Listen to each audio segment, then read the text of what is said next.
Pemirsa Daily Iman, jangan sampai sholat tarawih dan witir kita setiap malam Ramadan hanya menjadi rutinitas tanpa ruh.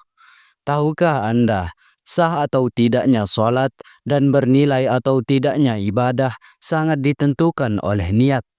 Maka sebelum kaki kita melangkah ke masjid atau sebelum berdiri menghadap Allah di rumah, pastikan niat kita benar. Di video kali ini kita akan membahas niat sholat tarawih dan sholat witir lengkap bacaan Arab, Latin dan artinya, disertai dalil dan penjelasan ulama Ahlus Sunnah wal Jamaah. Simak sampai akhir karena ilmu ini menentukan kualitas Ramadan kita. Assalamualaikum warahmatullahi wabarakatuh. Alhamdulillahirabbil alamin. Segala puji hanya milik Allah Subhanahu wa Ta'ala yang telah mempertemukan kita dengan bulan Ramadan, bulan penuh ampunan, rahmat dan pembebasan dari api neraka. Sholawat serta salam semoga senantiasa tercurah kepada junjungan kita Nabi Muhammad sallallahu alaihi wasallam, kepada keluarga beliau, para sahabat, serta seluruh umatnya yang istiqomah di atas sunnah hingga akhir zaman. Pemirsa Daily Iman yang dirahmati Allah, di antara amalan paling agung di malam Ramadan adalah sholat tarawih dan sholat witir. Keduanya menjadi ciri khas ibadah malam di bulan suci ini. Para ulama sepakat bahwa niat adalah rukun sholat. Tanpa niat, sholat tidak sah. Hal ini berdasarkan hadis yang sangat masyhur, yakni sesungguhnya setiap amal tergantung niatnya, dan setiap orang mendapatkan sesuai dengan apa yang ia niatkan. Hadis riwayat Bukhari dan Muslim. Maka sholat tarawih yang panjang, witir yang khusyuk, dan bacaan yang indah tidak akan bernilai jika tidak diawali dengan niat yang benar. Niat tempatnya di dalam hati. Melafalkan niat dengan lisan hukumnya boleh menurut mazhab Syafi'i sebagai bentuk membantu kekhusyuan hati. Sholat tarawih adalah sholat sunnah muakkadah yang dikerjakan khusus di malam bulan Ramadan, baik secara berjamaah maupun sendiri. Berikut bacaan niat sholat tarawih. Bismillahirrahmanirrahim. Nawaitu sholat tarawih raka'ataini sunnatan lillahi ta'ala. Yang artinya, aku niat sholat sunnah tarawih 2 rakaat karena Allah Ta'ala. Pemirsa Daily Iman, niat ini dibaca setiap akan melaksanakan 2 rakaat tarawih.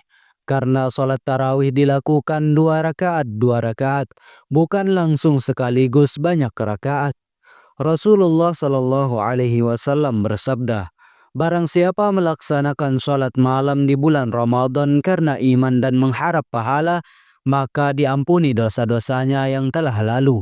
Hadis riwayat Bukhari dan Muslim. Sholat tarawih bukan sekedar sholat sunnah, tetapi sarana penghapus dosa jika dilakukan dengan iman dan ikhlas. Setelah tarawih, ibadah malam Ramadan ditutup dengan sholat witir. Rasulullah Shallallahu Alaihi Wasallam sangat menekankan witir, bahkan tidak pernah meninggalkannya, baik dalam safar maupun tidak. Berikut niat sholat witir 2 rakaat. Bismillahirrahmanirrahim. Nawaitu salatal witri raka'ataini sunnatan lillahi ta'ala. Yang artinya, aku niat sholat sunnah witir 2 rakaat karena Allah Ta'ala. Berikut niat sholat witir 1 rakaat. Bismillahirrahmanirrahim. Nawaitu salatal witri raka'atan sunnatan lillahi ta'ala. Yang artinya, aku niat sholat sunnah witir 1 rakaat karena Allah Ta'ala. Pemirsa Daily Iman, sholat witir adalah penutup sholat malam, sebagaimana sabda Rasulullah Shallallahu Alaihi Wasallam. Jadikanlah akhir sholat malam kalian dengan sholat witir. Hadis riwayat Bukhari dan Muslim. Para ulama menjelaskan bahwa sholat tarawih melatih kesabaran, kekhusyuan, dan kedekatan hati kepada Allah. Sementara sholat witir mengajarkan tauhid, karena witir berarti ganjil, simbol keesaan Allah. Orang yang istiqomah tarawih dan witir akan merasakan hati lebih tenang, dosa lebih ringan, iman semakin kuat, dan Ramadan terasa hidup dan bermakna. Pemirsa Daily Iman yang dimuliakan Allah, jangan remehkan niat, perbanyak niat, luruskan tujuan, dan niatkan sholat tarawih serta witir hanya karena Allah, bukan karena kebiasaan, bukan karena ikut-ikutan. Mari kita hidupkan malam-malam Ramadan dengan sholat tarawih dan witir yang benar, khusyuk dan penuh harap ampunan. Silahkan bagikan video ini kepada keluarga dan sahabat. Rasulullah Shallallahu Alaihi Wasallam bersabda, "Barang siapa menunjukkan kepada kebaikan, maka ia mendapatkan pahala seperti orang yang melakukannya." Hadis riwayat Muslim. Semoga Allah menerima seluruh sholat kita, mengampuni dosa-dosa kita, dan menjadikan Ramadan ini menjadi Ramadan terbaik dalam hidup kita. Wassalamualaikum warahmatullahi wabarakatuh.